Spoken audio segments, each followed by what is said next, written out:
gentlemen, may I have your attention, please? The show starts in 10, 9, 8, 7, 6, 5, 4, 3, 2, 1, go.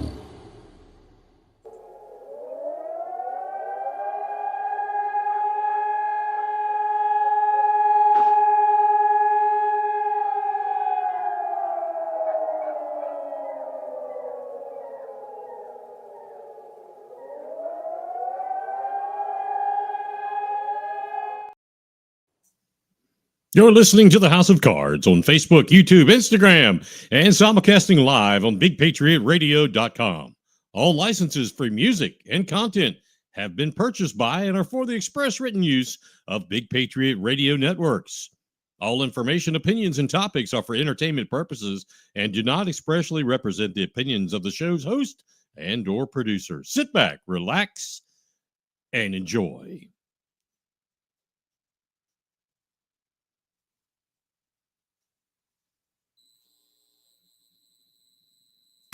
Introducing to you. You're on House of Cards. Live on Facebook and YouTube. It's going down. Locked and loaded with the truth.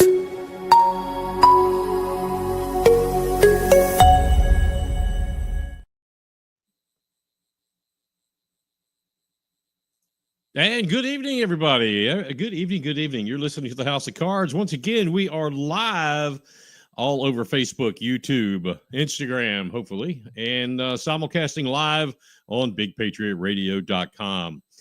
Glad to have you. Good evening once again. It is the 6th of March already, 2025. I'm Mike Covert, your host, and we're coming to you live from the Big Patriot Radio studios in the great state of South Carolina. I want to welcome everybody watching and listening tonight, and those that are going to be tuning in on demand later on, whenever that happens. And to those folks again on BigPatriotRadio.com. Don't forget, on Big Patriot Radio, we have podcasts 5 nights a week. On Monday night at 7 and 9 p.m., we have New America Movement with David and Jordan Cox up from the upstate, 7 o'clock and 9 o'clock on Monday nights. Wednesday night is Corey Allen and the Overton Report at 8 and 9 o'clock. Thursday night right here. Saturday is Ann Ubellis, the Radio Chickadee and Southern Sense Radio, and that is at 7 o'clock. And then on Sunday is Andrew Southwick and his show Culture Crossroads, also at 7 o'clock.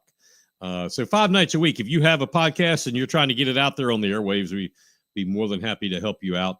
Especially want to say thank you to those folks that have been here ever since day one. We appreciate you. And also those folks, if this is your first time, and I see a lot of new first-time addresses up there on the little scrolling thing here in the studio.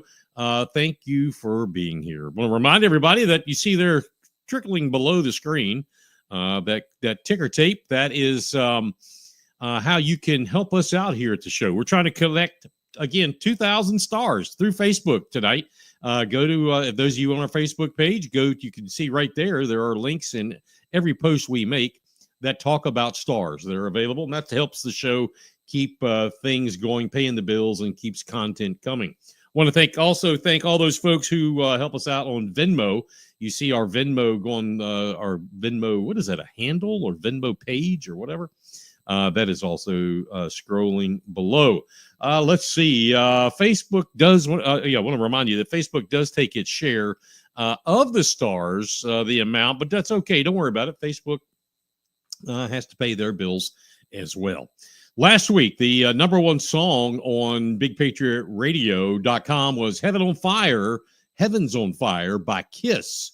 I believe that was like in the mid-'80s, if I remember right. Beaufort, South Carolina was far and above the biggest listening city last week. Hilton Head, South Carolina, Statesboro, Georgia, and once again, Omaha, Nebraska, right there in the Offutt Air Base, rounding out the top 4. And already tonight, I've got 3 people listening in in and around Omaha and Offutt Air Base, and our folks over in England. We have two people on the radio right now over in England. So welcome to BigPatriotRadio.com and Beaufort County's House of Cards.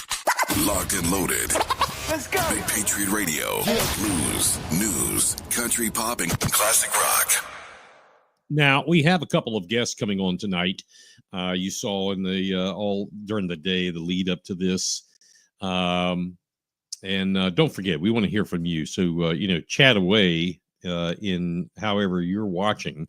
And we see your comments. We'll relay information back to you, get you on the air, or, comments, questions, concerns, complaints, whatever. We're always glad to hear from folks tuning in. So the first guest is going to be on here in about a half hour or so. And then the second guest will be on later on in the program. But I believe it was 2 weeks ago now, we had one of our most watched shows ever on the show. Hey, Jerry, good to see you. Welcome in.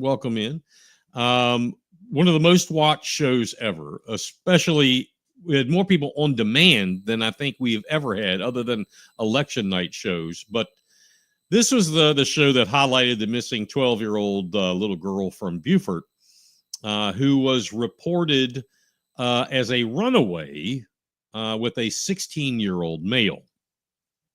Now, we also highlighted during that night Beaufort Police Department's alleged bungling of this case, which we're going to give you an update on that shortly.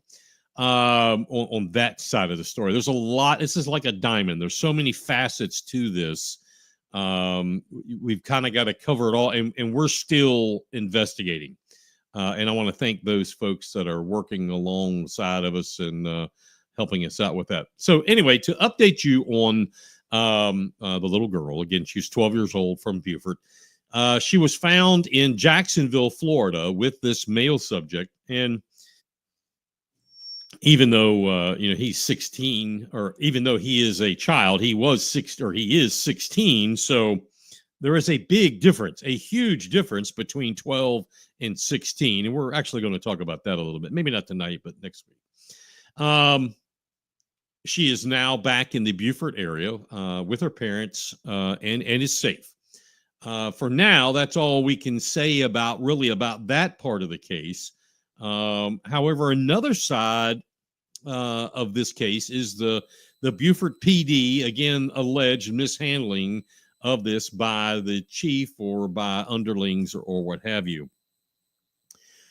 So we have sent FOIA documents and requests to the city of Beaufort and the city of Beaufort Police Department pertaining to this incident. And they have 30 days to respond. And actually, when I wrote this script for tonight, I had said, as of now, nothing. We actually just recently, late yesterday, we received FOIA responses from the city of Beaufort. Anyhow, what we are asking for is, who is we and what are we? If someone says, well, who is it that's asking for these things? And who is we? And what are we asking for? Well, we is Big Patriot Radio, Beaufort County's House of Cards, and myself individually, and those folks who will remain anonymous, who work in investigations and research, etc., alongside of us, who are confidential. That's one thing we are very proud of. Is confidentiality. We have people all over the place, literally all over the place, who are whether they're confidential informants, they're whistleblowers, whatever. We do not give up our sources. That is not how this business works. I'll just leave that at that. Anyway, the what in this question is, what are we asking for? It's documentation pertaining to specific time stamping during the case, documents and reports from the police department, narratives, etc., surrounding the case during the activity and then afterwards from the officers, working the case, the leadership, etc. We're asking for copies of calls, dispatch entries, officer entries, NCIC, which is the National Crime Database, those entries, et cetera, et cetera, et cetera. Now, we reported, and now other outlets are as well, and I appreciate and want to thank those other media outlets that used this show in name or visuals that we had up there. Thank you for giving us a plug. We reported, and again, other outlets are doing so as well now, that Chief Stephanie Price had made some comments in a meeting where now we know the father was in attendance. We now know a city councilman was in attendance. We now know other law enforcement were in attendance, and we now know some other citizens / city employees were in attendance. They were all in attendance, where she allegedly has said to the father, quote, "Well, why aren't you in Florida then?" And now this statement came up when they discovered that the daughter may or may not be in Jacksonville, Florida. Allegedly, the chief of police said to the father of this 12-year-old little girl, "Well, why aren't you in Florida?" Again, they discovered she may or may not be, but the possibility was very high that she may be in Florida with this 16-year-old in Jacksonville, Florida, with a 16-year-old male, with or without her consent, which, common sense would tell you that shouldn't matter when she is 12. Okay? I mean, that's common sense. Now, this question is an obvious structured question. Or I guess, maybe this is a question. Is this question, Chief Price, an obviously structured question to prompt the parent, the father, to go vigilante? Or, as some have said, was he being prompted to go take care of business? Understandably, so I know for a fact, as a parent, as a father of 4 daughters, I would, in some portion of my mind, be wanting to go take care of business. But to have the chief of police actually put it out there to you is characteristically probably like the most unprofessional thing a chief of police could say. I mean, without question, that is not what you do. Then after she did this, again, allegedly, the same question was asked by the chief, allegedly, going around the room in the context of, remember, I just told you who all was there. Wouldn't you be heading down to Jacksonville? Wouldn't you? I mean, I can see this play out. Wouldn't you all be heading down there?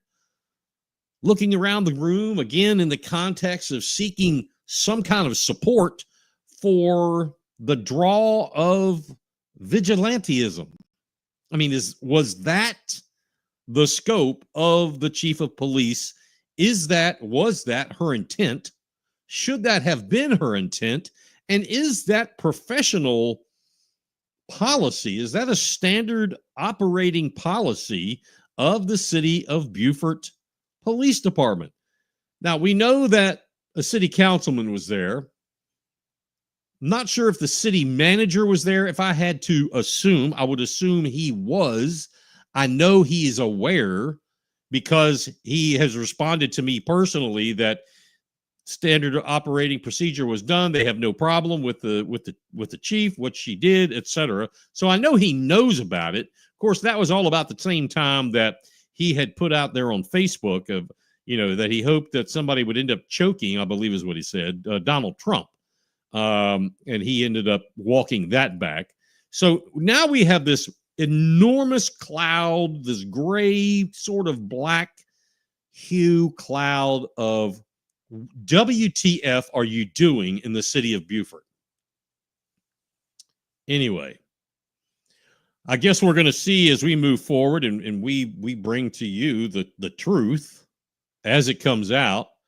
We'll also see if if this was botched, as this should have been investigated as a missing person, not a runaway. We said that at the outset when we were contacted. Just common sense as a parent, just common sense as a human, that a 12-year-old little girl with a 16-year-old male in a vehicle, that is not normal. That is not consent.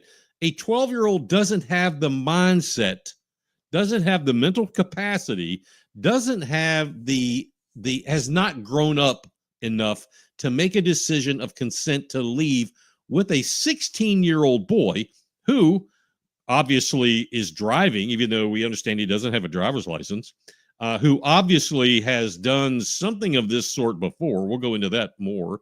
Who has run away before. Actually, he was on the runaway list at this time. So don't tell me that this was just a runaway. Again, we're looking at the city police department protocol for this. The city put out a press release shortly after our show, the other week, that it had handled everything correctly, it being the police department, handled everything correctly, and was basically, in my opinion, indicating that the media reports surrounding the case were just flat out wrong. We can only assume that is after this show, because that's what started the fire under people's proverbial asses. Once we laid it out there, what happened, what took place. Yes, the call came in to dispatch to report a runaway. So I'm waiting for someone in law enforcement in the city of Beaufort to say, well, if she had been abducted or was endangered, the parent or whomever called in, it was the parent, should have said that. Well, slap me silly and call me Andy, that the mother or the father or whoever called it in doesn't know in the heat of the moment looking for their child, doesn't know using the word runaway. Is that what the police go with? Because you said it, we're just going to go with runaway because that's what the mother or the father or whoever it was that called it in. I mean, I certainly hope that's not the case. Anyway, we also believe that this little girl's life was in danger. Again, she's 12 years old. He was 16 years old. This ain't his first rodeo. He was a runaway at the time. The mother, he had been, what's the word I'm looking for? He had been issued or whatever as a runaway in Columbia in January. The mother never, called the PD to say, hey, I got him back or whatever the case was. Which again, that leads to a lot of examples of that end of the story, that family, that side of the story. But anyway, we also believe that this little girl's life was in danger, imminent danger, to be honest. And we have data, excuse me a second, we have data that will show the father of the 16-year-old male subject came forward to the little girl's father and to others, prepared and willing to say publicly that the little girl was in danger.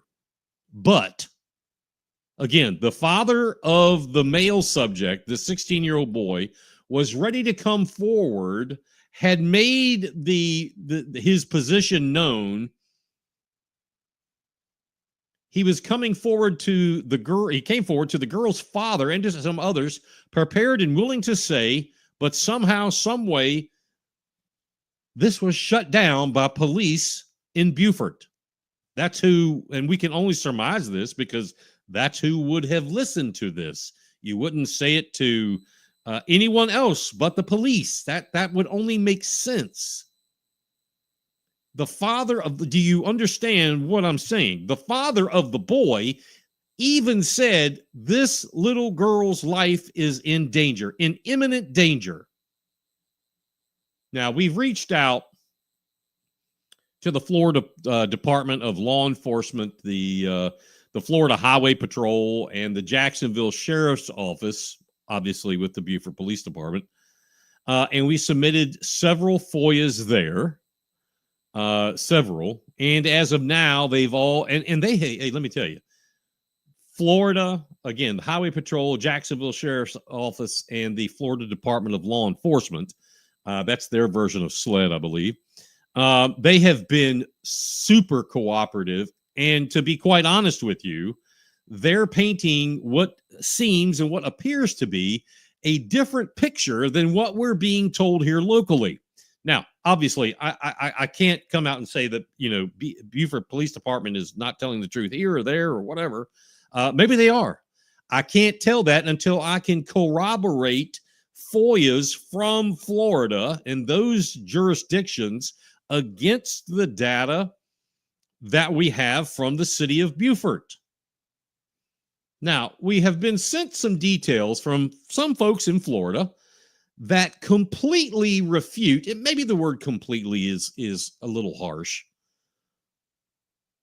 Let me rephrase that. We've been sent some details from folks in Florida, not the police agencies, some people in Florida that refute multiple positions the city of Beaufort Police Department place, and now where it's in writing on their FOIAs, where they said that they, being the Beaufort Police Department, they said that both juveniles were in custody and then were returned to Beaufort County. In fact, we have individuals, and again, we're going to corroborate this once we get the stuff from the FOIAs from Florida, but we have individuals, multiple individuals, who have stated that the 16-year-old male subject actually fled from the scene, and the scene was the median of I-95 in Jacksonville, Florida. 16-year-old male subject, actually, this is what they're telling us, multiple people, multiple parties, that he fled from the scene in Florida when his parents / guardians or whomever showed up to pick him up. We have details from folks in Florida and now folks that have corroborated this in Beaufort that indicate he got back to Beaufort days later on his own. We don't know how, but he got back later on his own and was taken into custody then by the Beaufort Police Department. This does not appear, I can tell you, on any document we've gotten from the Beaufort Police Department. Everything I just told you is in nowhere in the reports from the Beaufort Police Department. If this is all accurate and true, why the dishonesty? I mean, why? Yes, they redact things, the names, the ages. I get all that. But when you do research and you do investigations, you can piece the puzzle together. We can take the FOIAs, and I may end up showing them to you after a while. Take the FOIAs and they're blacked out where the names are. You can piece that together. You know who is who for the most part. Nothing is in there that would lead you to say that the young man bolted. Why hide the truth? Why hide the facts? Knowing it can come out. I don't know. That's a great question. If this is true, if we find out that we've been sold a bill of goods that just doesn't cut the truth muster, they're going to have to answer for it. Why punish the little girl and her parents for weeks now? I mean, if this all comes out that the story is not what we've been told, do you not agree with me that this little girl and her parents all have been taking, I mean, that's abuse. That's not just punishment. That's abuse. That's abuse of power. Anyway, this is all part of the investigations. So more to come on that. And again, one other thing I do want to relay. We were called by someone in Beaufort. It was another unnamed confidential informant Monday of this week, and we were advised that the Beaufort Police Department had actually closed the case. Now, that's interesting. That's interesting that they've gone ahead and closed it. If it's true or not, I don't know. But it is interesting as far as time frame, timelines tell you a lot. Timelines tell you a lot. So again, it was ironic that we were told Monday they closed it. We got the FOIAs back just last night. It's interesting. So, hey, let's look at the facets. It's like a diamond, like I told you. There are many facets. So headlight categories or the main part of that diamond that we're looking at all over the place. One is the Beaufort Police Department chief. That's one. Number two, the NCIC timestamps. Okay, that whole process. We're looking at those timestamps. Some things don't add up. Number three, handling of case of runaway versus missing and endangered juveniles. Number four, male juvenile with alleged and possible criminal history of equal violations. Again, let me say that this is something that we're researching, we're investigating, is that the possibility of the male juvenile subject with alleged and possible criminal history of equal violations.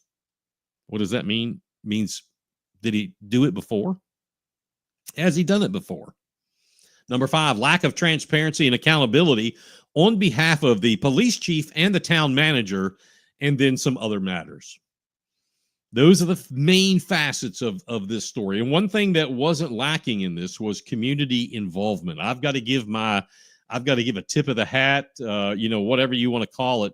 The community involvement in this has been off the chain. I mean, I applaud the folks in Beaufort surrounding this family, surrounding the little girl, and they really have come together. People that don't even know them have gotten involved. People that had no idea about the story but had said, hey, I saw them in Walmart or whatever. They've come together. The community spoke up. They spoke out. They've spoken loud. They've spoken very clear. And they've said, you know what? Something is not right with this. Something is wrong. I've always been of the opinion that, if my gut tells me something, there's something to it. In any conversation or any story, there's always a morsel of truth in everything. The whole thing may not be true, but there's a morsel of truth. And it's our job to get those morsels of this cookie and put it all together. Put it all together. In our community, we have several groups that are part of trying to end the human trafficking problem that we have here, and even some that have given aid to those who have been trafficked. Let me stop right there for a second. That's the first time tonight I've mentioned the word trafficking. Is this a trafficking case? Well, you know what? If you know what the word trafficking is, and that could be drugs, that can be trafficking, children, that could be trafficking, sex trafficking, that could be, like I said, drug trafficking, that could be any kind of trafficking. There's multiple kinds. Does the word abduction have any cohesion to the word trafficking? I say it does. Others say it does. Those in law enforcement and the legal community say that it does. So again, there are a lot of groups that work to not only prevent human trafficking, but also solve human trafficking. And we appreciate and we honor groups like Fresh Start Healing Hearts. We've had them on here. Aqua Underwater Recovery. First time I've been exposed to them. BikersAgainstTrafficking.org. I'm very, very well versed in them, and that's a fantastic group. And the Broken Link Foundation. And there are several others. One thing about the Broken Link Foundation, they're a 501c3 organization, nonprofit organization, and they were created to help locate missing people and to be a support to their families. They've dedicated volunteers. They have, like I said, they have numerous dedicated volunteers who spread countless hours investigating and searching each case each and every case and treating each case in person with the utmost respect. With the Broken Link, every person counts. Every person is important. The Broken Link Foundation proudly says, quote, when they can't speak, we are their voice. I used to call it back when I was on county council that you need to be the voice of the voiceless. The voice of the voiceless. The Broken Link Foundation, when they can't speak, we are their voice. Joining us tonight, our first guest is Kimberly Kite with the Broken Link Foundation. Kimberly is a former law enforcement officer with over 14 years experience assisting families of missing loved ones. As an investigative researcher and cold case analyst, Kimberly specializes in uncovering critical details, analyzing evidence, and providing investigative support to help bring long overdue answers to unresolved cases. With a deep commitment to justice and a meticulous approach to research, and I love that. I love that, a meticulous approach to research. Kimberly works closely with families, law enforcement, and advocacy groups all alike to piece together complex cases and keep hope alive. Remember, they're the voice for those who can't speak. Keep hope alive for those seeking truth. I want to ask you to join me in welcoming Kimberly Kite to tonight's show. Kimberly, welcome. Thank you, Mike. I appreciate you being on here. I hope you can hear me okay. Thank you. I can. Oh, thank you for having me. Oh, you are quite welcome. Kimberly, I'm sure you were backstage. You heard the brief overview that I kind of gave. I did. Of the Broken Link Foundation. Did I leave anything out? And if I did, or can you add to what I was said as to the work you all do, the organizing of people, places, and things for everything that you do? I think you pretty much said it all. We do have a dive team, certified dive team that will go out on searches. I can't even talk tonight, but surrounding water and stuff like that. They also assist in land searching, and we have canine groups that we work closely with, come in if needed. Mm-hmm. Now, are you all just here in Beaufort, or are you all over the state or the region, or where are you located? I'm in Somerville, and then I have there's others. Some are in Myrtle Beach. Couple volunteers that we just recently picked up, meeting through Emily's case. So they're in Beaufort, but we have them in Kershaw, Aiken area, up towards Greenville area, Rock Hill. It's pretty much all over the state. That's awesome. That is awesome. And you and I have talked a couple times. I asked you obviously to come on here due to the case. That's how we kind of got connected. That we've been talking about over the past. It seems like it's been going on forever, but I mean it's not that long.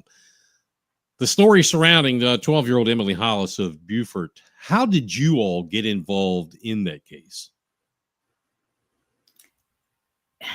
A young lady that I met through the Brittany Drexel case lives in Beaufort, and that Monday morning, she had tagged me in the video that the parents had made, and watching that, it was, if that did not steal your heart, watching those parents and seeing the exhaustion and literally begging and pleading for the help they felt they weren't getting at the time.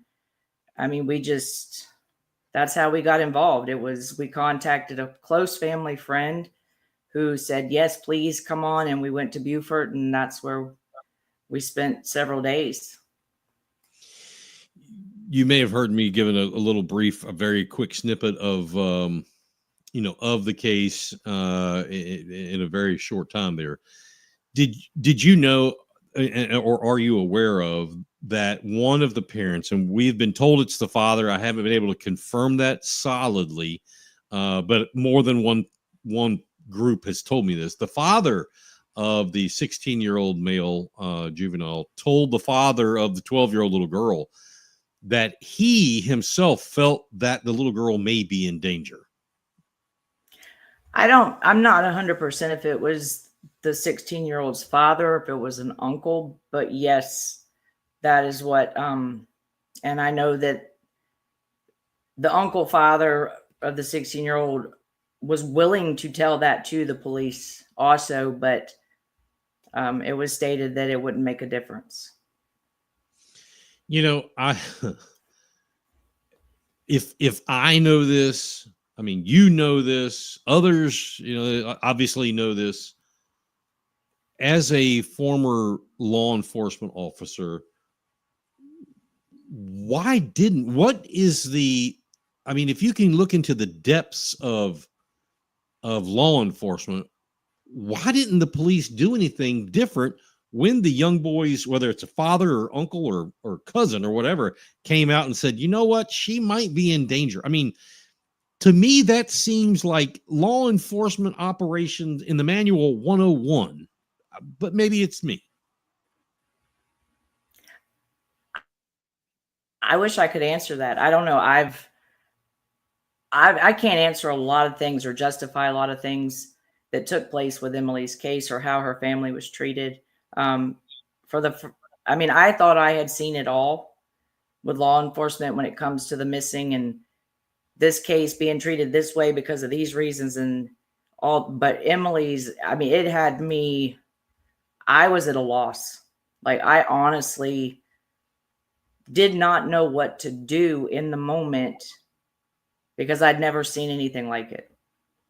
So, I mean, you have a family member of the boy she's with saying that. The Amber Alert request sheet, one of the check boxes is a child believed to be in danger. That should have been checked, but statement from law enforcement, whoever made the statement, that would not have made a difference. I don't know. I can't process that one. I understand. And I've had some other folks in law enforcement that said that just does not compute. So let's talk about the Amber Alert. There's been some, I don't want to say arguments, but I've seen from the federal government, the Amber Alert program criteria, and then every state has their own massaged version of that. South Carolina is at the very bottom. The very bottom, it says, is this authorized by chief/sheriff? In red. Everything is in black, except that is in red. So there is to me, that drew the conclusion that this is the bottom line, and it proverbially was the bottom line. My question to you is follow me on this. I spoke to someone with SLED, and I said, hey, I have people telling me that, no, the local police have nothing to do. It's got to go through SLED. I was told that, well, it may come through SLED, but if the sheriff or the chief signs off on it, we just issue it. It's just a rubber stamp. They have to be on there or they stop. So it seems to me, Kimberly, that every box, if we want to call it that, is being checked or was checked for this to be a case taken on as an abduction, not the standard runaway, which gets extremely shitty traction, excuse my French, in Beaufort County, in my opinion. Does that make sense to you? What can you tell me about the Amber Alert? Well, like you said, the chief, the sheriff, they put the request in, they check those boxes, whether it's one, all, they check the box, they sign it, they send that request to SLED. SLED is not going to deny that. But again, it goes back to the hands of the chiefs and the sheriffs making their own decisions on whether this child meets the requirements. So let me ask you this. Is it safe to say, and this is just your opinion, you don't work for SLED, this is just your opinion. Is it safe to say that if the chief or the sheriff, whatever the situation is, says that, this case, and it checks these boxes, and let's be sure we understand this. I don't see anywhere that it says they all have to be marked. Correct. Given that, is it safe to say that because the chief of police in the city of Beaufort did not sign off on it, that is the only That is the only reason that an Amber Alert did not go out for 12-year-old Emily Hollis. Yes. The bottom line, she's got to own that. I would say so. Yeah. Yeah. Because they're the ones that chose to minimize his family member stating she is in imminent danger with him. What more do you need to hear? In law enforcement, and I'm not in law enforcement, have family that's in law enforcement and also in legal ends of things. I lost my train of thought there it's still, this whole case just really bothers me at my core because I feel this is so wrong. But in law enforcement, from your experience, just because if I called in and I said, my child ran away, that is a runaway call, period. Or if I call in and say my car was stolen and it really was repoed, just because a caller calls in with an explanation, is that how the call is always ran? Is it ever veered from? Or just because a caller says it's shots fired, does that mean it's always shots fired when it was really firecrackers? Does that make sense? I mean, my experience, the call may come in this way or that way. The responding officer goes out. You're hearing the story. You're hearing where, okay, shots were fired, but you can smell the fireworks smoke, that kind of thing. And then they radio it in, negative on this or negative on that. It's going to be this. It's going to be that. It doesn't matter how her parents called this in. Did they think in the moment that she ran away? It's very possible. I mean, she'd gotten in a little trouble at school, so she was grounded. She couldn't have friends over. She lost her cell phone. So any 12-year-old is not going to be happy. Sure. She had everything taken from her. So their first thought, she ran away. That's a normal first thought. They didn't have any knowledge of what they later found out. Mm-hmm. So I think something that played a big part in just a runaway again was the little handwritten note on a napkin that found in a drawer underneath items in the drawer. So did she write it that night? Because usually kids are going to leave that out in the open on top of the dresser on the bed. Right. Did she write that when she was grounded, which seems more plausible? Sure. But let's make the assumption she is definitely a runaway and did this on her own free will because she wrote a note. And for those we haven't really talked about that because we just found out about it in writing from the FOIAs. But for the viewers, what Kimberly's talking about is there was a note found, a handwritten note in a drawer underneath clothing or whatever was in that drawer that said, and I don't have it handy, but it said something, I am gone. I'm done with this town. And that was about the end of it. And I agree with you, Kimberly, that is not, looking into the minds and of people that have, and I've been around folks that have had to go through this. Normally that note would have been out. It would have been taped to the mirror or lipstick written on the mirror or, on the middle of the bed or something like that. Not shoved under the clothes in the drawer closed. That doesn't add up. Right. But let me ask you, what other organizations besides the Broken Link Foundation, what other organizations got together to help find that whole process of trying to find little Emily? I don't know of any other ones that got involved during the finding process. The ones that we were able to get involved after, BACA, Bikers Against Child Abuse, have stepped in for Emily. Bikers Against Trafficking, you talked about them. They have stepped in. So she's had a lot of outside groups and support.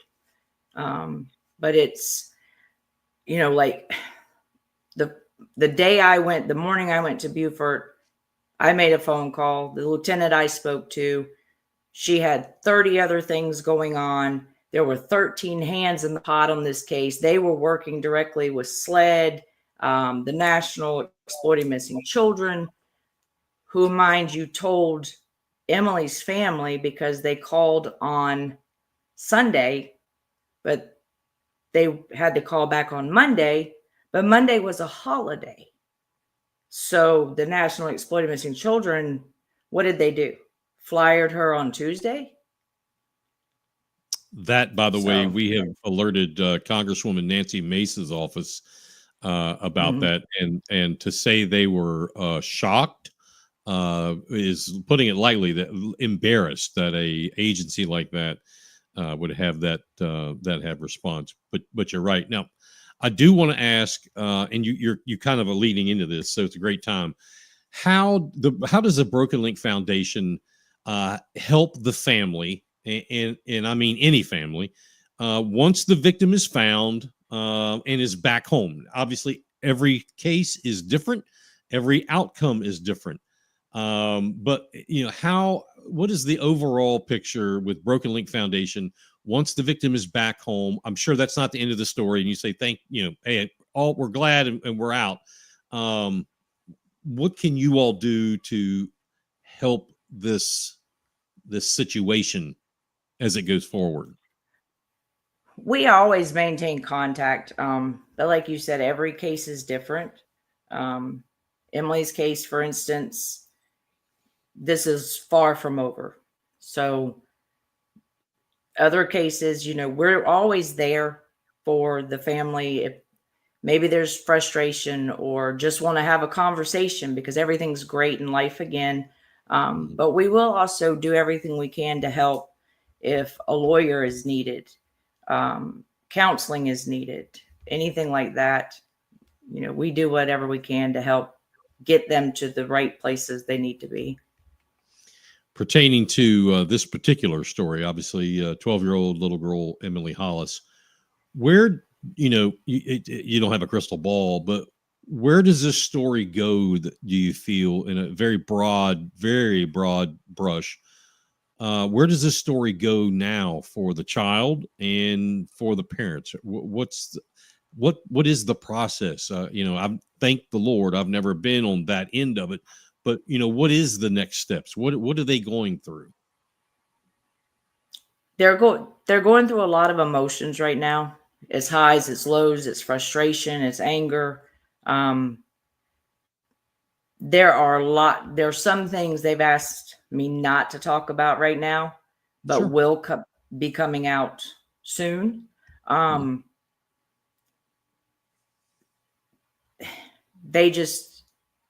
They are not getting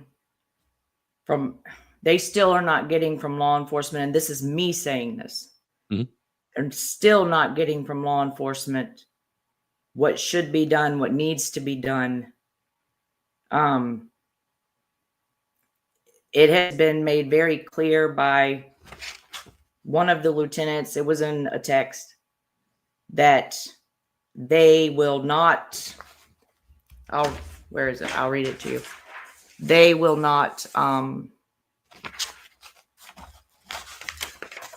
prosecute or charge kidnapping, nor will they look into the trafficking situation. It's a Florida problem. So that is so preposterous. Well, Mike, are you familiar with decoy kidnapping? No, tell me about that. Decoy kidnapping is when someone is lured or tricked into being kidnapped. So a decoy, a fake version of something that tricks or leads someone into danger. Kidnapping, unlawfully seizing, confining, or carrying away someone against their will. That is a South Carolina statute. So is that, you teach your kids when they're like, hey, if somebody says, hey, come over here and look at my little dog that I got in the car, that's a decoy kind of traffic or kidnap. That would be, but it also could be as simple as someone making someone else feel like they don't have a choice. Mm-hmm. They may not really want to go, but they've been made to feel that they don't have a choice. And that is a statute here in the South Carolina Code. It is. But 6-3-910, kidnapping. But the city of Beaufort doesn't pursue that. Or is that Beaufort County, or is that everybody, or what? It's discretional, I guess. There are so many personal opinions, biasness, zero accountability. Cops swear, and you know this, you have family that is law enforcement.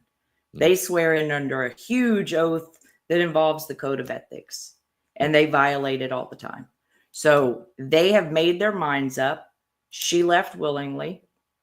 She knew what she was doing. Right. The police. So in their minds, she is just a runaway. Nothing more, nothing less. But she's 12. Exactly. She is not legal age of consent.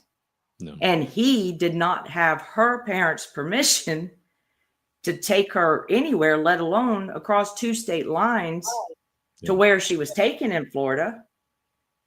And don't you think that law enforcement, don't you think that they should really try to be understanding and figure out how a 16-year-old boy has the connections that he has outside of this state, let alone inside the state?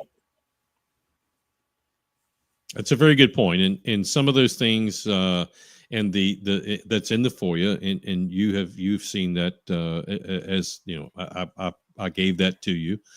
There are some things in the FOIA that obviously the names are redacted, but that paints the picture of drug use, of possible weapons and things like that. There was a there is a connection. Matter of fact, let me put this up here. I want to share this with you. These are this is interesting. Let's see if I can get this up here. Some pictures that I want to show you. How do I? Bear with me just a second. Every week I go through this, and sharing my screen is tough. Let's share.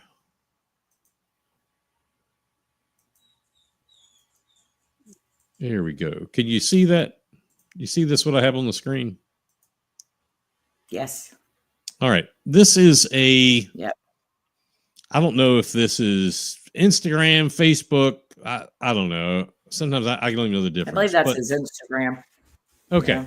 So, and normally I would not show because he's a juvenile, but this is the juvenile has been named by police. So I'm not doing anything that the police hasn't already come up with. This is a public platform, but what we see here are, in my opinion, now you're former law enforcement and you deal with this much more than I do, but in my little mind, I see, gang signs, things that, in the bottom left corner, I believe that is a blunt. Do you see that? Mm-hmm. Yeah. And this is not something that, I think parents of 12-year-olds want to have their 12-year-old exposed to. Now, there happens to be a photo that I have, and I don't know if you've seen this, but I do want you to see this. Okay. Let's bring this up here, because this tells me a lot right here. me share my screen. Tell me if you can see this. Do you see the photo of Chase sitting in the car? Now, ladies and gentlemen, if you're not sure what you're looking at, yes, there is a pink heart that's been drawn on this not by me, by somebody else, but that is a handgun. That is the business end of a handgun. Kimberly, my question to you, as former law enforcement, someone who knows this kind of stuff, who deals with this, what does this picture tell you when you see this? Forget who it is. It's a young man in this picture. What does this tell you? I've seen this so much with young adults, young teenagers. Either they're involved in the street life, the crime world, the gangs, or they're showing off. If you're holding a gun like that and you're even in possession of a gun like that, is it profiling? Maybe. I don't know. But that right there says it all. I mean, it fits with where he took her to Jacksonville, the kind of house. It fits. He is not a model teenager. No. I do believe at one time in his life he may have been a victim himself. That's very possible, isn't it? I mean, that happens. That people say, so and so, beats his kids, and they find out, well, when he was a kid, he was beat, and so on and so on. So that's a good point. I want to bring up one of our viewers, Mark. Mark says that law enforcement agencies don't like to admit mistakes. By changing original charges, it can possibly show protocols weren't followed or proper decisions weren't made. It's much easier to decrease charges than it is to increase severity of charges. Any response to that? Thank you, Mark. Yeah, he's absolutely right. He's absolutely right. It's very, very seldom will a police department admit. And how hard is it to say, hey, we messed up, we misjudged? They're human. Yeah. We all make mistakes, but when you don't admit it, I don't know, but he's right. Cover it up with a lie. Right. It's just like with the FOIA. I mean, there's so many things wrong inside of this FOIA. It's not even funny, but the final actions page, all of that's on the final actions page took place on February 16th. So what did they do after February 16th? Those questions and more, as I don't know if you heard me say it at the beginning, but I really want to have Florida's FOIA response just to corroborate the two. I think that's going to be able to answer some things, and then there are some things that we need to, the police department needs to answer for themselves. Stand by 1 second. It is straight up 8 o'clock right here on Beaufort County's House of Cards. Bringing you the best selection of hits for your listening pleasure. Yeah, so let's get into it. BigPatriotRadio.com. And again, we're talking with Kimberly Kite of the Broken Link Foundation, and we have her website, the organization's website, on your screen. HTTPS // broken-link, not /link, but -link.org. People can go there. Last question. We have our next guest back in the green room. We're going to get to her in just a few. If someone, Kimberly, wants to help the Broken Link Foundation, do you only need help financially, or do you need boots on the ground, or people that are researchers? How can people, if they have a calling that, hey, we want to help find or prevent trafficking or an abduction, what can they do? Just go to the website. There's a volunteer request, or I think a message that you can send us. Let us know what you're interested in, and we're always looking for volunteers. Always. I put your I had the website up there. There is your I hope it's okay that I put your email up there. It is. Kimberly at broken-link.org. Final question. And as I told you before, actually 2 questions. First, like I said, we have this station and this group. We have been big supporters of Fresh Start, the Healing Hearts folks, when it comes to trafficking, and we support them, and we want to do the same for you. We want to help in however that is, being involved. The last question is about trafficking.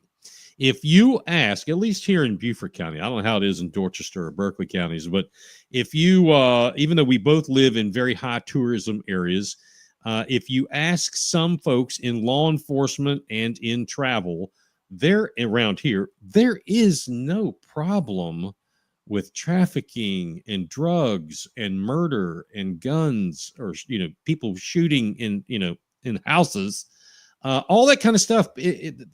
Sometimes they even say covert makes that stuff up.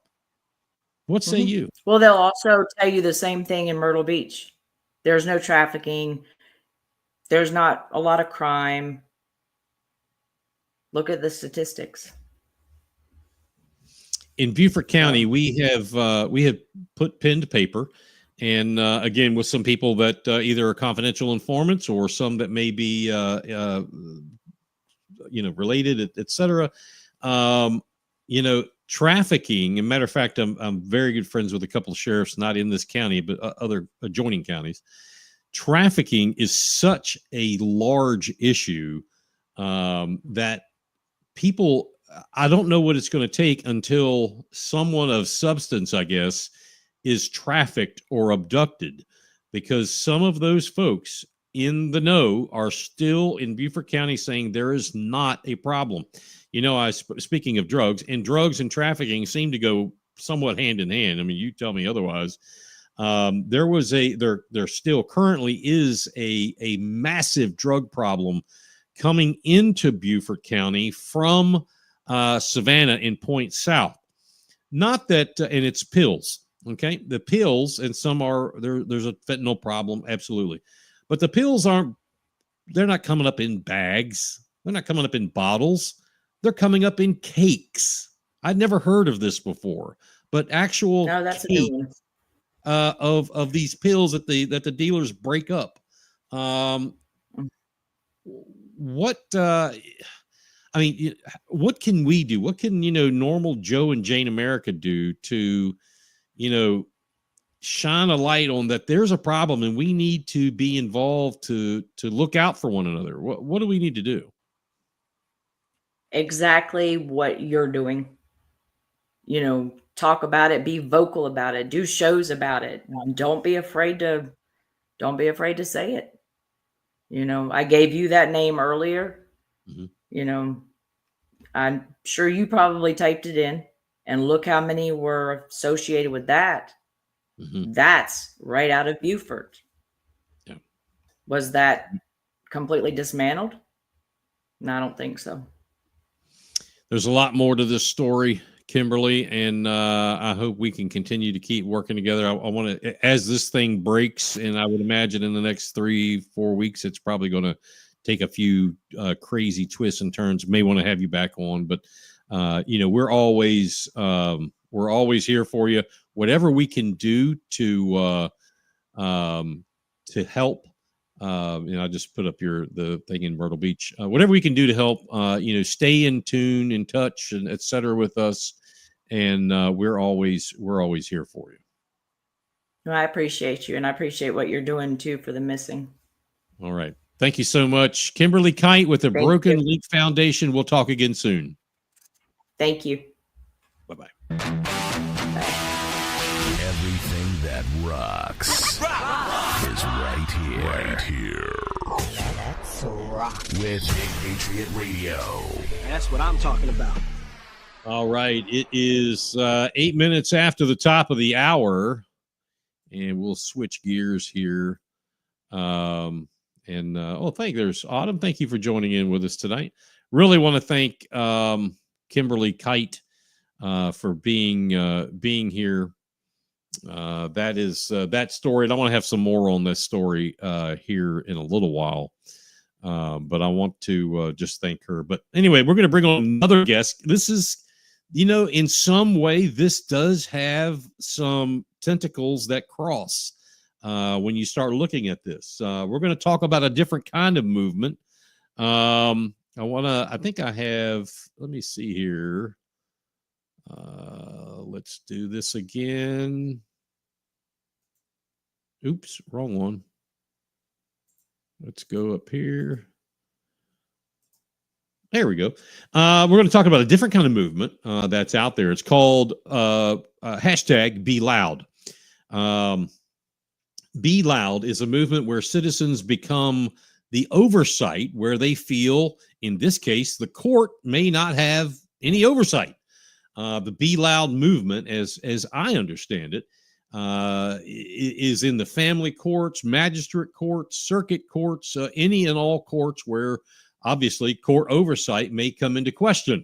And no court is not, susceptible to that happening. Our guest tonight in this segment, and let me go ahead and move this out of here. Our guest tonight in this segment, and come on, computer, there we go. She started the group. She studied law at Purdue University in Indiana. She has legal certificates from the USC campus in Columbia, trained guardian ad litem, and is a personal trainer. Please join me in welcoming Jackie Pedanek to the show. Hey, Jackie. Hey, how you doing? I'm doing good. Can you hear me okay? Yes, I can. It's really hard to hear you. Let me see if I can turn your volume up a little bit. Try it now. Can you hear me? Ooh, it's really low. Let me move a couple of things. Try it again. Is that any better? Not really, but we can try it. I don't want to blow everybody's eardrums out. But it is. I don't know if you can bring that any closer or not. I'm not sure. I do want to say welcome to the show. Thank you for being on here. We haven't talked in a while. How have you been? Good, very good. It's been about 3 years since I spoke about Be Loud. We've kind of been underground a little bit, COVID and everything. So right. We finally talk about it again and get back out there. I'm glad that you're here tonight. We were talking earlier, and I think you were backstage. You were able to hear most of it. Talking earlier about a case where, and this is just allegedly, police may be, again, allegedly negligent in and I use that term as a paintbrush very broadly, negligent in a child trafficking / kidnapping or runaway case. And your movement, the Be Loud movement, as I read about it, sort of ties into it with the oversight aspect, kind of in a maybe a tertiary way. I gave a very brief overview of what Be Loud is. Can you expand on what my interpretation was? And do you see, you heard some of my story with the former guest. Is there a little bit of comparison with the two? Oh yes, we have lots of trouble with the Beaufort Sheriff's Department. We have issues with them losing evidence, destroying evidence before trial, which they're not supposed to do and it's highly illegal. Changing files. I once did for 3 years, Freedom of Information Act every year, and then compared files. There was always something missing, and they constantly cause like a little bit of chaos behind the scenes for whatever reason. But I don't know why it's so hard for them to keep a case current and in correct order, but they seem to do that all the time with court victims. There's never a complete file, and we have thousands in South Carolina, and it seems to be an ongoing continuation of the same thing from person to person, which is very interesting. And then we also deal with some traffic because we do traffic out of our family. And everything I'm going to tell you is what I've seen for myself and what we together collectively see as a continuation of the same tactics. So suffice to say, there's a pattern that begins somewhere, and you're following that pattern play out in the court system. Is that my understanding? Yes, one judge that was retired in Myrtle Beach, like your previous guest, spoke to me, and I wasn't supposed to ever bring that person up, but I will not mention a name. Tells me that they traffic out of the family court where they move a child around. What they do is they take a child away from a good parent because the bad parent, I'm just going to say good bad, will stop coming for that child, and the good parent will continue to come for that child over and over, so the money keeps flowing through the court.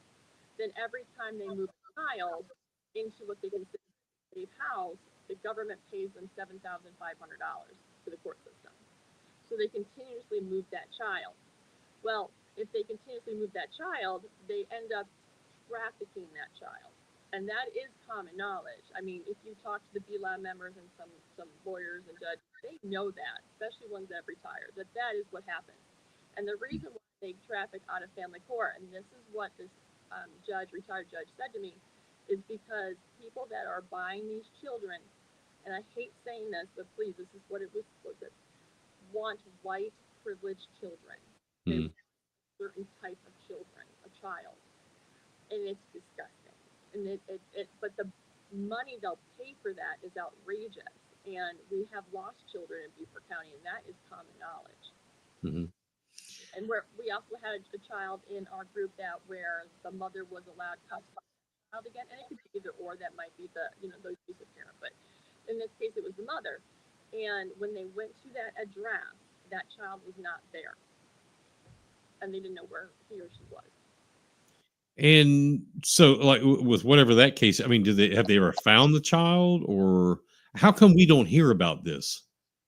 Well, a lot of it is gagged, and a lot of it is sealed documents. I used to have lawyers drop off documents at my front door that were sealed and anonymously, and it's crazy how many documents are sealed, so people don't know what's happening, and how many times these lawyers and judges out of the system have been sued, and nobody knows about it.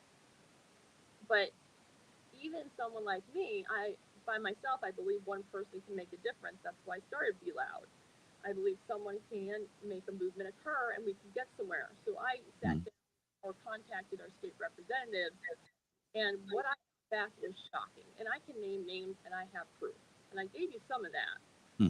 Like I sent 50 affidavits of suffering children in South Carolina to Lindsey Graham. And the letter I got back from Lindsey Graham was, "I'm so sorry I can't help you with your case." I never gave him my case. I gave him the suffering children's affidavits, their letters, and that's what he wrote me back. Tim Scott's office called me and said that we can't do anything to help you right now. It's not our place. And I said, checks and balances, ever heard of that? And hung up on me.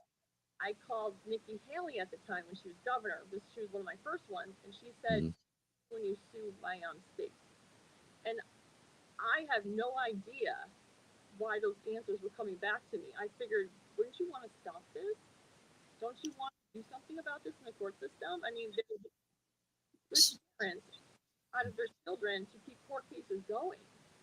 Say that again, what Nikki Haley's office told you? Nikki Haley's office told me that I can talk to her when I sue the state. Wow. It's just wow. And I reported it. I took evidence of everything, and I was floored. SLED even got involved, and I sent you that recording. Which basically told me that I need to be quiet and stop outing the judge, or they would do something about it. And you have that. I sent that to you. Is it obviously it's not a Beaufort County thing, but is it is it statewide on a county level, or I mean, how far is this reaching, or are we just in a snake pit down here in this corner? I mean, or is this like everywhere? It's everywhere. It's national, and it does feel like we're in a snake pit sometimes, but it's national. It's everywhere. Be Loud has thousands in every state going through this, and Right. that's great because we can get a collective overview of what's happening. And the tactics in the courtroom are exactly the same. And they might be a little different on circumstance, but they create a bad situation. And there might not be, but they'll create it. They'll create evidence, they'll change transcripts. I mean, people don't know that the transcripts that come out of the family court, the oversight judge. So if the judge is throwing the court case, they're going to tell the court reporter to change the transcript. And if I see that it's changed and I go to the judge, well, he's not going to do anything about it. That's the oversight. It's ridiculous. Same thing with the guardian ad litem, the oversight judge. And I sat down with Brad and about that, and they were trying to do something about it because they're hiding their corruption so easily because they're watching them. Wow. Let me ask you when I looked at some of the things, and there's a lot of material, and I appreciate that. Thank you. Obviously the subject court, oversight comes up. So I started, to look at some of this and look at, from the state level to see who does what from my little bit of knowledge. And I do, I mean, I say that because I don't give myself enough credit, but I follow state and am involved in state politics very deeply. The whole JMSC process. I mean, I'm involved in that. And as I've said on the show, the state is finally making some progress forward, but it's very, very, very, very minimal. We're still, Virginia and South Carolina are still horrible when it comes to the court system, in my opinion. Anyway, what I understand is that in South Carolina, there's 4 places of oversight. At least there's supposed to be. Let me make sure I get this right. The Senate Judiciary Committee is responsible for the direct oversight. The oversight by the Government Efficiency and Legislative Oversight Committee is the second level. The third is oversight by the Commission on Judicial Conduct, which, as I understand, is supposed to investigate all complaints of judicial misconduct. And then 4, oversight by the Chief Justice of the Supreme Court. So if I got anything wrong, correct me on it, please. But if I've got all that right, it seems to me that specifically the oversight by the Commission on Judicial Conduct, whoever that is, since they investigate the complaints, it would seem to me like we all need to know who that is and how do you get in front of them. Well, I've written every one of them and sent them the huge affidavit I have with all the different evidence and even audio and everything. And there's this disciplinary committee. They just refused to do anything about it. They just told me that basically wasn't happening. And I have all that too in the affidavit, their letters back.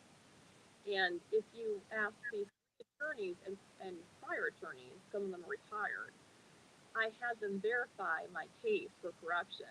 And without knowing each other, all 3 of them verified over 500 constitutional violations. And these committees do nothing about it. And I've written all of them. They do nothing. Well, They don't. have you? I don't get it, but nothing's being done. Let me ask you, and if I ask anything that's too personal or what have you, just stop me. But when it comes to like JMSC hearings and so forth, or anything with the Judiciary Committee in the state Senate, have you been able to go before the Judiciary Committee and testify in front of them on any of this kind of information? They wouldn't have me. They wouldn't have you. I even called the Department of Justice. I sat down with the FBI. I hired FBI agents and not give you the time of day. It's like a corruption ring, and it's terrible to say, and it sounds far-fetched. It sounds like a movie. Even I had a panic attack when I realized that, because all your life you're told you have rights, and this is what they're going to do. They're going to help you. Right. They don't. So that's why I was trying to tell you before. It was like, if Mr. Trump, our president, a great president, I love him, doesn't understand that he says he's in the way of us getting hurt by them. They've already for us, because nobody did anything with the small people that they tested it out on. They came for you. He's got it wrong. They've been doing this for over 20 years. I thought that's how far I traced it back. Wow. And the police are in on it. I mean, Weapons gotten a lot better with their new police chief, but it was pretty bad. And I haven't seen a case yet that was done right. Without getting into obviously personal information and so forth, can you share on a 30,000 foot view, you know, what got you to be active? And we all realize at some point in life we find, okay, that's my thing. You know, that's what I'm good. That's my gift. And maybe gift isn't the right word, because none of this stuff happens as a yay. It's always something terrible. But you know, again, I don't want to get too personal, but what happened that got you going to be, you know, such a mover and shaker and create this Be Loud movement? Well, all my life I was really good at sports, and I was a Division I athlete, so I never learned to lose. You just push harder, you practice more, you try harder, whatever. But you were in the right. You could do it. You could do anything. When I got to the courts and was told that I was wrong, when I was just trying to protect my daughter, I did something about it. I don't sit there. I practice harder in a way. So I walked right out of that court. I went to South Carolina University and sat for my paralegal certification. And then I went from right there into law school, and just saved my daughter that because the system wouldn't do it. That's how I got involved. And then as I'm talking to parents, there's a lot of us. And I said to one judge one day, I said, you better be careful. This is not a threat. I said, there is millions of us at this point. There's millions of us. Wow. Up all the groups, there is millions of us. And I said, eventually, it's not going to go your way because there's millions of us. But that's how it started, is that I refused to take no for an answer because I was not wrong. So it's not wrong. Right. So where do not just where do you go, but I mean, where do people go now? I mean, I agree. If there's one, there's a million and one, and that's pretty much with anything that I have seen. But where do you go now? I mean, do you just keep growing in numbers, but it doesn't seem like there's any traction? How do you begin to get that traction? Where, I mean, is it somebody in the state house that finally says, hey, wait a minute, let's give this lady the opportunity, the 3 minutes to tell us her story, or send in affidavits or whatever? Where do you go from here? This is a hard question. I mean, we have all sat down with people. You have the movement that's for people by the people. So I give free range for people to take it and run and use it and grow groups in different states. And they sat down with legislators. They sat down with Congress. They sat down with representatives. And most of them got nowhere. Mm-hmm. They're deadly afraid, or they're in on it. And it's crazy. So what I said to the group, and we're an underground group because these people are hiding from abusive men or abusive women. Either way, they live in sheds. So we're an email group that kind of started a little bit of a group on Facebook to get together, but we are a big chain, and we sit in on each other's hearings, write affidavit after affidavit to, I don't want to say intimidate the judge, that's not what we're trying to do, but correctly document what's happening in the court. And then we sit outside the courtroom, and then we fill the lobbies, and we go into the parking lots, and the stuff that we see is crazy, like bailiffs taking the opposing counsel and saying, okay, this is how the court case is going to go, and they're hoping that the good parent doesn't hear them. So basically what I'm saying in a nutshell is the cases are predetermined, and if you pull any of the Be Loud members, they will tell you the same thing, and there's over 100,000. Now, let me I'm running that through my brain. So are you saying that it's possible that in, let's just say, a divorce case when there are children involved, that the two sides will talk about this ahead of time and predetermine what the outcome is going to be? The lawyer cares about you. They care about the opposing counsel themselves, the judge, the court, and then you. So if the judge wants to rule for X and you put up a fight and you don't do it, the judge potentially can ruin your career by never ruling for you again. And who's going to hire you? I mean, I had called 280 lawyers over the course of 3 years and interviewed them. And that is the statement I got from most of them. Also, the state of South Carolina will put you on a list and send a memo out and tell people, lawyers, not this person. I waived money in front of lawyers, called numerous ones, and they said, we cannot help you. 3 told me about the memo. And I was floored. I mean, this is some kind of extortion ring, and it sounds really far-fetched and blah, blah, but there's so many of us involved. There's so many. And after taking names, and I would write them down by hand so nothing was computerized because these women were scared for their lives, it quickly grew to 25,000 of the same story. Wow. In South Carolina alone that I just picked that up. And then it grew all the way out to Washington. There's thousands of people with the same exact story, and I never even told them mine yet. We used to have out days, and we used to fill the internet with the same story. Do you feel that, if going back to the JMSC issue and how we do judges here, do you feel that if judges were elected and not appointed in South Carolina, that whole situation, that scenario that you just painted, would be much less in our face, because then the judges would be having to answer to the people and not to, possibly, in our case right now, I mean, it is what it is, lawyer legislators? Do you think that would make a huge difference if we got to vote for our judges? Well, voting for your representative, the person that's in office, is always the best way to go, because then the people have a voice. But you know as well as I do, anything can be manipulated anymore. And I'm not saying like the election. I'm saying anything can be manipulated. People can put anybody on a pedestal. Videos can be doctored.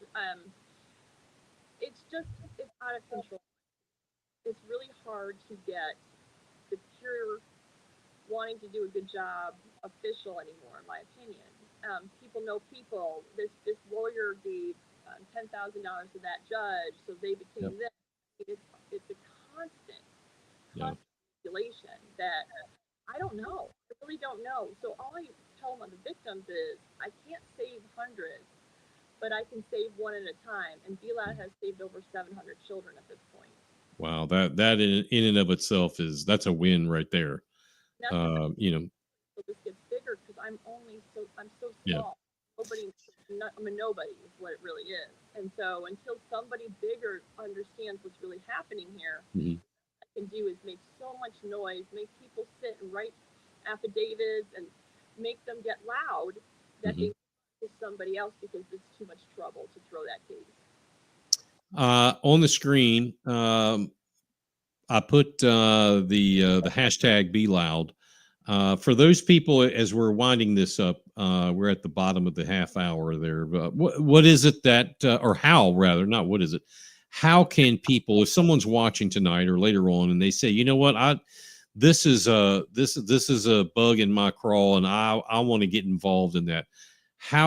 What's the best way to do that for someone that's watching? You can always use Facebook and search the group and we'll come up, or search my name and then just leave me a message. And that's usually what happens. On any given day, 200 messages through my Facebook. Wow. We keep it very simple. We just make it underground, if that makes sense. So what else was happening is messages were being sold and used against victims. So that's why we're very under the radar as much as we can be. It's amazing. How people get in touch with me, and I do answer those. Okay. Jackie, thank you for being on here. This is Jackie Pedanik with the Be Loud movement. I greatly appreciate, and we're going to keep telling the story and stay in touch with us. And we really appreciate you being on here, both for Beaufort County's House of Cards and Big Patriot Radio. I appreciate it. Thank you so much, and thank you for hearing us. Thank you. Have a good evening. Bringing you the best selection of hits for your listening pleasure. Yeah, so let's get into it. BigPatriotRadio.com. All right. It is 8:35 here on Big Patriot Radio. Let's see. We are around in turn 4. Let's see. What do we have? So we have a lot of stuff going to be coming up, both on the story, the Emily Hollis story. We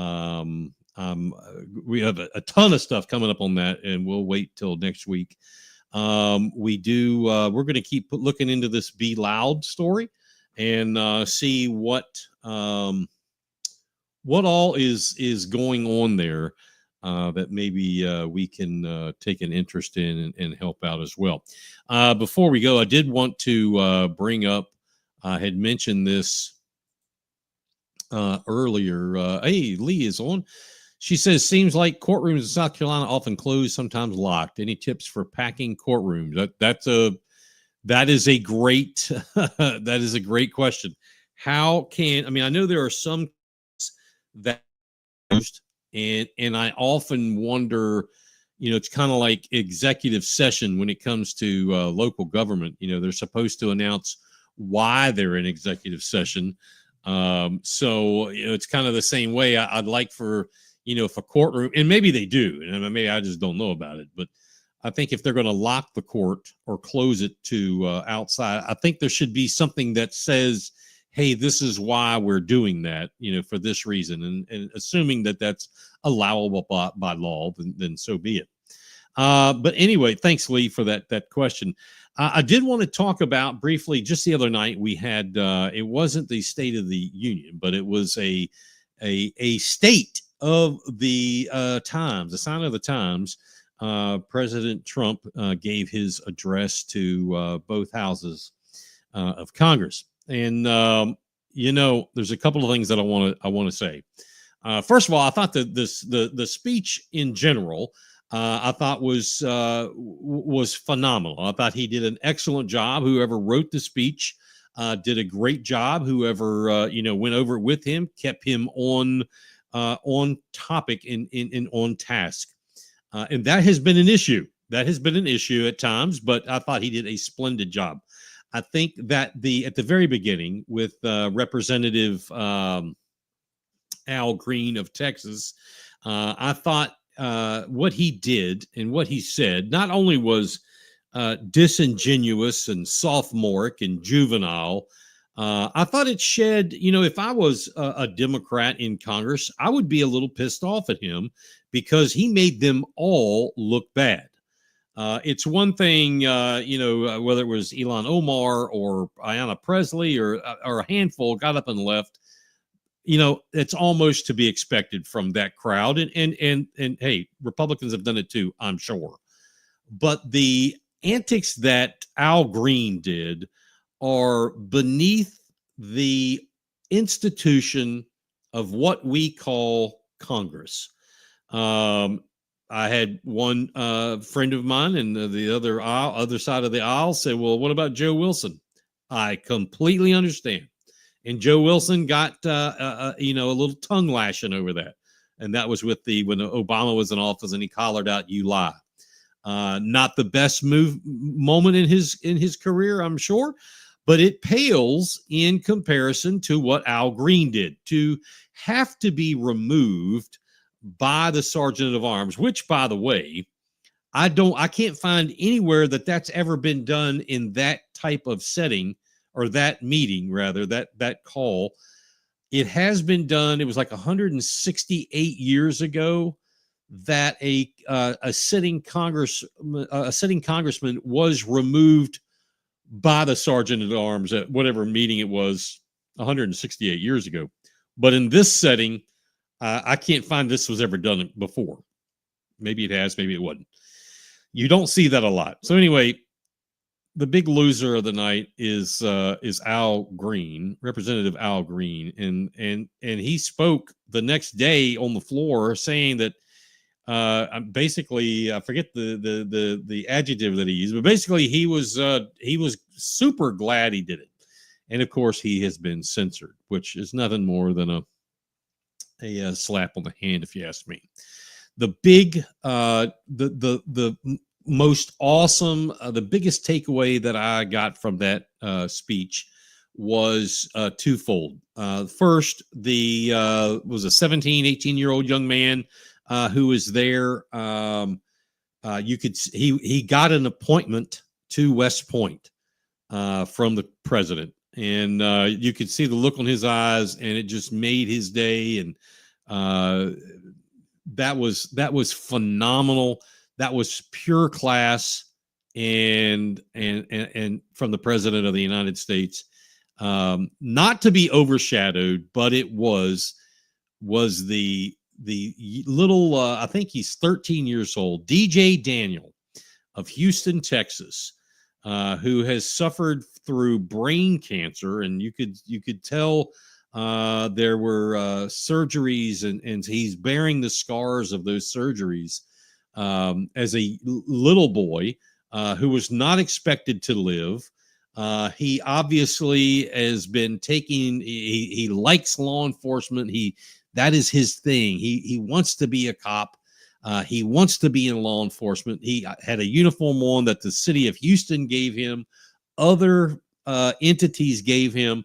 And the best thing of the night was when, President Trump made him a honorary Secret Service agent. That was awesome. And if I heard some mainstream media today talk about how, like Debbie Dingell from Michigan and Nancy Pelosi, were frowning during that. And maybe they were, maybe they weren't. I'm not going to dwell on that. I'm going to dwell on that little boy whose day was freaking on fire because of that. He got to go see the president the next day, him and his father in the Oval Office. He gave the president a hug, and you could see, if you watch that clip, President Trump was shocked. He didn't really know what to do. This little kid, little 13-year-old boy comes over and gives him a great big old hug. That was awesome. That was awesome. And when people talk about, we something has changed in America and we feel good, we feel proud. Those are the kind of things we see that make that happen. So kudos to President Trump and how he handled that. I thought it was a outstanding, hey Pam, outstanding event. And we'll see. We're seeing a lot more happen. All right, let's see. That is going to do it. Next Thursday, we will be right back here with a special show, another special show. I'm hoping by then we have had his return from the state of Florida. That is the hope. So stay tuned for that. That's the FOIAs from the Emily Hollis missing child / abduction that we feel case. We still have to unpack a little bit more from the city of Beaufort. There's so many pages, so we're going to keep continuing on that. I want to thank those folks who've been helping me, working alongside, doing some research and investigative reporting back to us to get this together. You're very, very, very much appreciated. I want to thank everybody for tuning in tonight via live streaming and later on through on demand. I want to say a big thank you to Kimberly Kite and Jackie Pedanik for coming on as guests tonight. Both of you, thank you so much. If you get if you can and you want to help out, try to help the show reach 2,000 stars tonight on Facebook. Please go there and check the Facebook links. 2,000 stars is our goal. That's a big help. We greatly appreciate everybody who does that. It helps keep this boat floating, as they say. You can also write down our Venmo link, which is going along the bottom of your screen. And hey, your generosity is what brings in new stories and keeps us investigating them as well. Don't forget to tell a friend about the show. Tell them to join you on Thursday nights right here at 7 o'clock on Facebook, YouTube, Instagram, and BigPatriotRadio.com. A whirlwind of stories and more. Next Thursday night, just to blow your mind. Until then, be safe. And as always, lock your stakes. Good night, everybody.